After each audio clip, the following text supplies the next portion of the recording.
So today's Noirvember film was Joseph L. Mankiewicz's House of Strangers from 1949. This was another Fox Noir. I've been watching a lot of Fox Noirs this year. And it's actually the first of three adaptations of a novel by Jerome Wieldman called I'll Never Go There Anymore. All three versions were written by Philip Jordan. The other three versions are a western called Broken Lance from 1954 and a sort of circus film called The Big Show. All three of these films, House of Strangers, Broken Lance, and The Big Show, follow the same basic premise, which is a rags to riches patriarch sort of does what he thinks is best for his family, but in doing so actually turns all of his three children against him and against each other. And the sort of lesson of the film is to overcome that.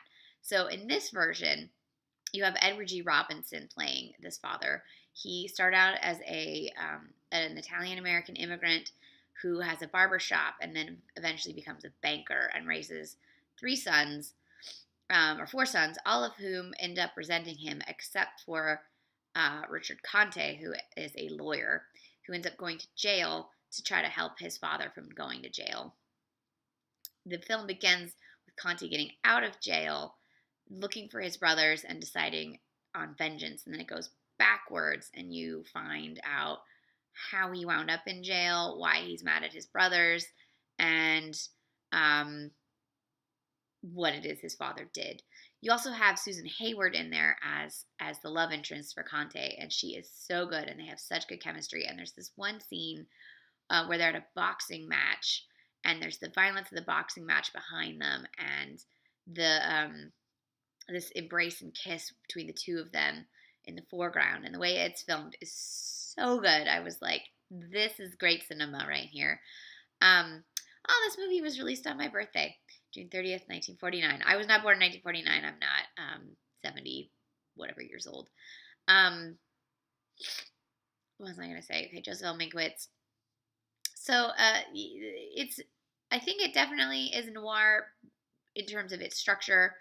It has a bit of a happy ending for everyone except Robinson. So I don't know if it's quite as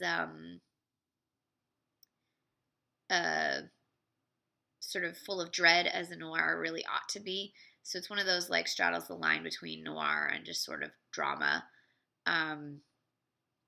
It played at the Cannes Film Festival, and actually Edward G. Robinson won Best Actor, and it is definitely one of his better. He's always good. It's definitely one of his best performances. He really is this character. It also features Esther Mankiewicz, who you will remember from Marty. She's Marty's mother. She plays Robinson's father. Father of what? She plays Robinson's wife and mother to the children. Also in the film are Deborah Paget and Hope Emerson. So there's a great cast. It's not quite a noir, but it's like almost a noir, and it's really well made and has a lot to say about family dynamics and the immigrant experience and what it's like to raise children, to come from one country and raise children in another country, and sort of deal with the ways in which you are used to one way and the new country is used to another way, and having to deal with that dynamic, and your children having to decide like what parts of the old world and what parts of this new world they're gonna take in. I'm really interested to read the novel, knowing that it got adapted to three very disparate places, and yet still has the same plot. The novel's from 1941, so who knows? This is 1949's House of Strangers. It's probably a great film. I should have saved it for Thanksgiving. It seems like a great Thanksgiving kind of family film. Noir family film.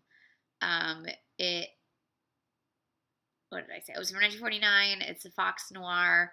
Definitely check it out, especially if you're an Edward G. Robinson fan. It's one of his greatest performances. This is Joseph L. Mankiewicz's House of Strangers.